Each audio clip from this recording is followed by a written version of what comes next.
Hey y'all! Hey, you're watching Tambourine Shirley TV. Today I have with me a very special person, Renee Namakau Ombaba. Clap, clap, clap, clap, clap, clap. She is also my sister, biological sister. If you can't tell, we did not plan this. We just got that sister tuition going on. I love how you said biological sister, like there was other types of sisters. I mean, I understand that there are other types of sisters, but it's hilarious. There are other types of sisters. People be line sisters. You can have a half sister. You can have a friend sister. Everybody is your a play sister. A sister in Christ. A sister in Christ. What else? The sisterhood is real. I just want them to know this is blood. A sister in the streets. This blood like my lips. Oh gosh. So she's the owner, CEO of Black Women in Opera. So the Namkau, first we have is a little icebreaker for you. You ready? It's called A to Z. And you have 2 minutes to name either an opera, an aria, anything related to opera. You can say a person's name. Ain't no opera for Z. No, You can go from A, you gotta go all the way to Z. See how many you can get in 2 minutes. Okay? All right then. This your game. We ready. I lose at something that's not mine. All right. 2, 1, it's you. Oh, you're not asking questions. I just gotta say A to Z stuff. Oh, aria, ballad, cadenza, D'Angelo singer. Yeah. He could be. Shoot. I know it's probably is one out there. E, I gotta pass. You just remember that. F, forte. G, guitar. A, B, C, D, E, F, G, H. Helden, soprano. It's a big old soprano. I feel it's an opera called Iodino. I forgot how to pronounce it, but it's an opera. A, C, D, F, G, H, I, J. Jackalama. K, Kathleen Battle. Oh, J, Jesse Norman. J, Jesse Norman. K, Kathleen Battle. L, lyric. M, mezzo. N, Nessun, that song that the tennis be singing. It's a normal. Yes. O, oboe. A, B, C, D, F, G, H, I, J, K, P. Q, element O, P, pianissimo. Q, quiet. R, rantando. What's it called? Rubato. Q, R, S, staccato. T, timbre. U, umbrella. V, violin. W, windmill. X, xylophone. Y, am I singing? Z, libretto. With 5 seconds to spare. Congratulations. Oh, I forgot to do E. Elephantando. That is, I can assure you that is not a word. Early in the morning, don't be sick. Early in the morning. Early one Sunday morning. Ain't nobody gonna do better than me, honey. Well, all right. So tell us about yourself. Who are you? What is your company? Well, my name is Renee Namakau Ombaba. I am a opera singer by trade, and I am the founder and CEO of Black Women in Opera, which is an organization that's meant to highlight the achievements, past and present, of Black opera singers, specifically Black women. We are here to highlight people who are marginalized in opera and just uplift them and encourage them to keep going, to celebrate their accomplishments, to build a community that is encouraging for people, and also just trailblazing. General trailblazing. That's good. So one thing I like about your page is your consistency. I'm just like, there's always content. Where do you find these songs? Like, where do you find clips of these opera singers, the women singing? I don't want to get sued, so I can't reveal all my sources. But no, I just look on the internet. I watch a lot of opera, so I just be seeing people that I've never heard of, like Myra Merritt. I saw her like randomly in Carmen, and I was like, oh, I didn't even know that she was a opera singer. So discovering people while watching opera, following opera singers, there's over 500 Black women opera singers, over 500 that are online, and it's just a great opportunity to see what they like, see what other opera pages are posting about Black women. And yeah, so that's where I get a lot of my content from. It's just watching opera, listening to opera, hearing people talk about different opera singers that they knew, that did sing opera for a little while, stuff like that. The internet is my friend. Google I is feel bad. like the internet is a saving grace right now, especially. So, if there was one thing you were saying that motivates you to keep going every day, what would it be? I guess the thing that motivates me to keep going every day is the responsibility. I'm just a very Moon and Capricorn person, so what drives me is responsibility and the discipline. And I think that that's what keeps me going. It's like, not that I have to do it, but I have to do it. And there are people who I rely on myself to be encouraging, and there are people who rely on me to encourage them, to give them something of upliftment in the day. So that's what keeps me going, the responsibility and discipline. And do you have a favorite opera singer currently? It just depends on the day, really, honestly. Of course, I love Kathleen Battle, Rary Grease. I love those singers. Love Jesse Norman Lynn, Teen Price. Those type of top singers. People, I try to like people like that. I have my voice type, like Barbara Hendricks. I love her. Love listening to her. Yeah. So just kind of people who I'm kind of moving into the space where I'm listening to people who are similar to my voice type, so I won't get wrapped up in the idea that I need to be sounding like a different person. People who sing the roles that I want to sing, like Barbara Hendricks and Rary and Kathleen, definitely are top. That's great. Oh, and Adele Addison. Oh my God, Ada Addison is such a great singer, and she just has a beautiful voice. So I love to listen to her stuff too. I have to look her up because I've never heard of her. So there are, did you say over 500 women in opera, Black women in opera? Yes. And why do you think that maybe the world knows about 10% of those women? And also, why do you think that Black women aren't being hired as much? I guess I feel like the world knows less than 10% of those women, because I remember when I was in college, I was the only Black opera singer that people knew because I was in pageants and I went out singing the art form. I think a lot of it has to do with the history of opera, and it's where it originated in Europe. So a lot of people create an idea around opera that can kind of be Eurocentric or white-centric, and that has a part to play in it. I think it's the way we treat Black women, the way we treat our voices, has a lot to play in why people don't know a lot of Black women opera singers.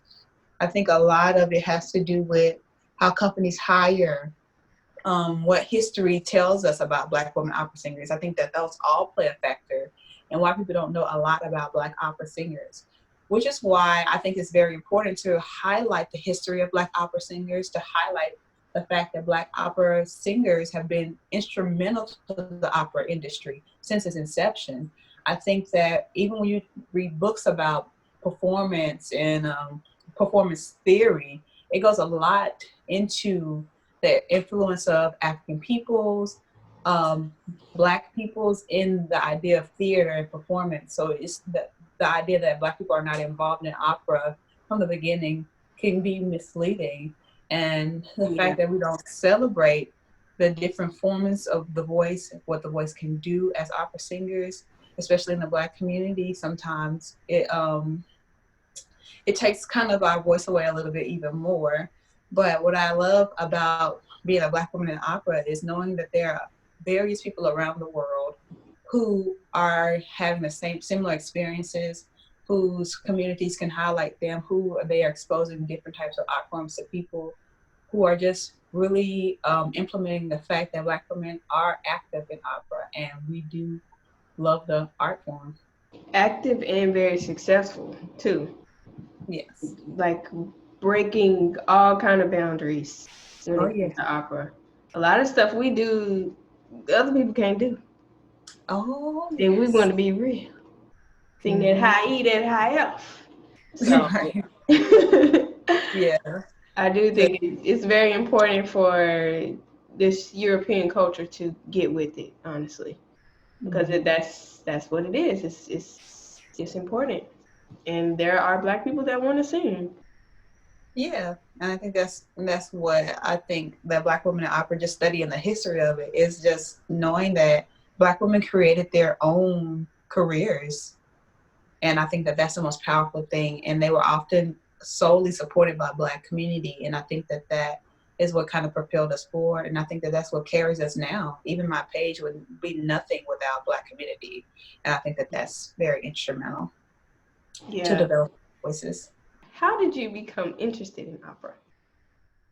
I got interested in opera because I just liked it. I mean, there's really no other way to kind of explain it. I was thinking about this the other day, and I was talking to someone about opera and like why do we like things. Like I'm always fascinated with the philosophy of liking stuff. But just for me, opera called out to me. I feel like whether you grow up hearing opera or you don't grow up hearing opera, when you hear it, it calls you. And I think that that is why I started singing, because I felt like it called me. And I felt attached to the style of music and I wanted to know more about it.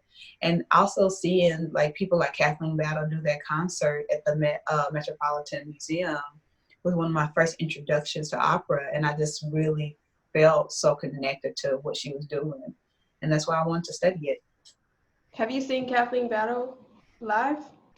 Yeah, I actually went to go see her for my birthday, which was in DC maybe 2 years ago. That was fun. That's supposed to get me a ticket. So Shameless plug. Or not a plug.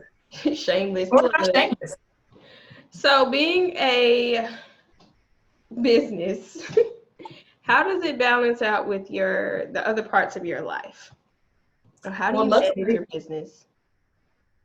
in my life, luckily I don't have a job right now, so it doesn't. My main source of income does not really interrupt my side hustle, which is kind of not even a side hustle no more. It's just a regular hustle. Hmm. So it gives me a lot of free time to do what I want. I really am trying to figure out what that balance looks like though, because in a 9 to 5 job, I know that I'm going to stop working at 5 o'clock.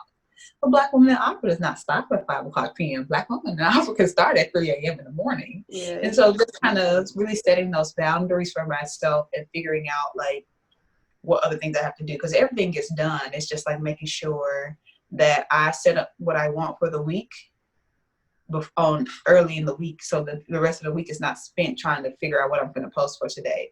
So right. it's yeah, so just making things a little bit easier in different sectors. So you Of basically like set weekly goals and then you just go from there.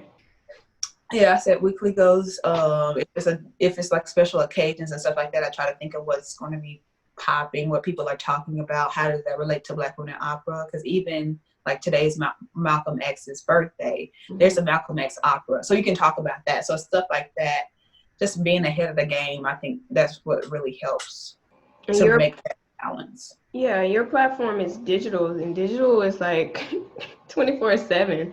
Yeah, So everything is always happening. The internet does not sleep. changing, it changes a lot too. So, how did you start your business? Where did this idea come from? Tell us a little bit more about how did Black women in opera come into fruition? So in 2019, I wanted to do something different for Black History Month, because Black history is just so vast. There's so much information.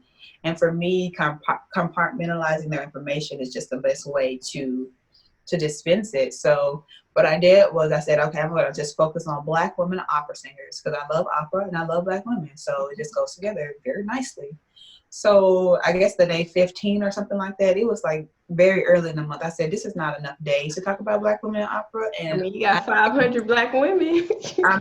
it's even if I did 2 and 3 a day, it was not going to be enough. And I went on Instagram and I was like, okay, there's nobody really talking about Black women opera singers. So I'm going to talk about it. I followed a lot of pages and nobody talked about Black people, opera singers. If you got a Lynn Price, you were very lucky. Right. So it was just really rare to find that conversation going on. So I started it. It's what I feel comfortable talking about. It's what I feel comfortable doing. I just wanted people who are young and in college to feel encouraged about their voice because it's going to change, it's going to grow, it's going to be different. I want people to feel encouraged about their careers because your career might not look like the next person's career. Your career is your own, and that's what I love about opera. So do you still perform? Yeah, I still perform. I'm taking the lessons. I have a lesson today. So I still perform. I still study. I love opera. I love singing it, and I'm never going to stop doing it. How much research goes into you posting one clip? Oh, girl, it's hours. Because first of all, I got to know what you're singing. And not that, I feel like I'm a very smart person. I've always You been. are, girl. What you mean you feel? I've always been academically successful or whatnot. But sometimes in the opera field, it's just so much information. You can kind of feel like you don't know what is going on. And so you just want to make sure the person is singing what they say you singing. I had to listen to other people sing it to make sure that this is the right song and make sure I'm Quality spelling it checks right. and stuff. Who is the quality of the recording, who the composer is, where's the opera from, does it make sense stylistically what they're doing. It has to go into, does the person want me to share their information? Is their page private? Some people have given me permission to share their videos and things like that, but some people don't like that kind of stuff. So are they using the hashtag? Are they tagging me in it? Are they letting me know that they want that information to be shared on a public platform? So it's a lot that goes into one post. It's not just one post. I just wake up and 30 minutes later I get a post. No, I wake up, there's 6 hours before that, I've been thinking about what I want to say. And then like what I want to highlight this week. And all those other factors play into it. That's one post, y'all. One post. Hoo-wee. And this is a one post per day. Like I do one post every single day. I have not missed one day. That's consistency, sis. A lot of people ain't got it. They do not. But God is good and I am still worthy. Hallelujah. Hallelujah, Jesus. So what do you think your biggest lesson has been in running this page and formulating it into a LLC? What has been your biggest lesson so far? I think the biggest lesson is protecting my ideas, protecting who I let in my space. Another big lesson is not taking stuff so personally because it is business and you're not going to make everybody happy. Yeah. I'm very Libra in the way that I would love to make everybody feel loved and extremely happy, but honestly, I can't do that. I can't make everybody feel engaged, and I think that that's what helps me is like not taking things personally without losing my own humanity because I'm never going to not want to make everybody happy. So that serves a purpose because that makes everybody feel included, and I want to continue to do that. But the idea that I have to make everyone happy is something that I have definitely learned from and learned not to do. Yeah, that's very powerful because especially in business, sometimes you want to tailor your business to everyone, and that's not it's just not what it is. Sometimes it just doesn't fit into other people's what they want. Exactly. And I'm glad it's like little petty stuff that people don't like about the page and not like big stuff. Because the big stuff is what I want to feel inclusive about. I want to feel inclusive about queer people, people who are trans women, especially trans women, because we don't get to talk about trans women opera singers. That's something I never really saw a conversation around that. And luckily I have some people who are trans women who are following the page and engaged with the page. because Love her, we love her. Yeah. Especially our Bay Laverne. But yeah, because we want people to feel loved. And I think that when you're starting something at the ground base, you got to be inclusive, because if the foundation is shaky, the house cannot stand. Drop them gems, sis. Shirley shakes, baby. So is there something you wish people knew? Is there something you wish people knew about the business side of it? Besides having that passion, what does the business side look like? Or what can you tell people? The business sides look like following a course on analytics and not understanding nothing. Because it's so big. I just like the business side is being, I guess, outside of yourself. And then luckily I was able to work for a startup for a couple of years before I did this business. So I kind of understood some aspects of it, but the business side is being diligent, equally as diligent to growing the brand, equally as diligent to understanding what people like and what people dislike, equally as diligent to knowing that your website not working. So you got to fix it like right then, because people are watching it in real time. So I think that that's definitely, I guess, what the business side looks like. It looks boring and tedious, but you think it's boring? Oh my God. A lot of planning and stuff. I'm not going to say I'm not a business-minded person, because clearly I am, but it's like I'm such a floaty. Your art. Yeah, so I say like, okay, whatever. Is you buying these shirts or not? Hashtag buy now. Buy now or never. Okay, get off my page. You can't be like that in business. And luckily that's a lesson that I learned with my last job. So how long? Be business-minded. How to be business. So we're gonna do what's called a Shirley shakeup. The last text message you sent is the title of your next book. How are you going to use that to shake up the world? Your last text message I sent was that the Zoom meeting would not let me in. And what that has to teach me is that some rooms you will not be able to get into. Yeah. And some rooms, the doors may be closed, but let me tell you about the tool and device of including yourself. Hallelujah. You got to knock on that. You have to put yourself in the situation. You have to ask the questions. You have to get the results. You have to say the statements. I am not being included in this conversation. And how could I find myself in this conversation? I will put myself there. Hallelujah, Lord God. Hallelujah. And just like when we're talking about Black women opera singers, we're going to put ourselves in the conversation right now. We're going to put ourselves in these history books. We're going to put ourselves right now in the minds of the people. Yes. Love opera, and the people who don't know nothing about opera. They don't know. Jesus, they don't know today. So what's the title of the book now? The Zoom meeting will not let me in. The Zoom meeting will not let me in. That'll preach right there. Don't let me come down. That's a shake-up right there. That's a Hallelujah, Lord God. So tell us how people can reach you on social media. What platforms do you use? What's the handle? Well, you can find me on social media. I use Twitter and Facebook and Instagram. Facebook I use sparingly because I am a 30-year-old woman, not a 57-year-old woman. And I use Twitter and Instagram. Some good usage. Facebook does great. Facebook does great things, even if it is for the government.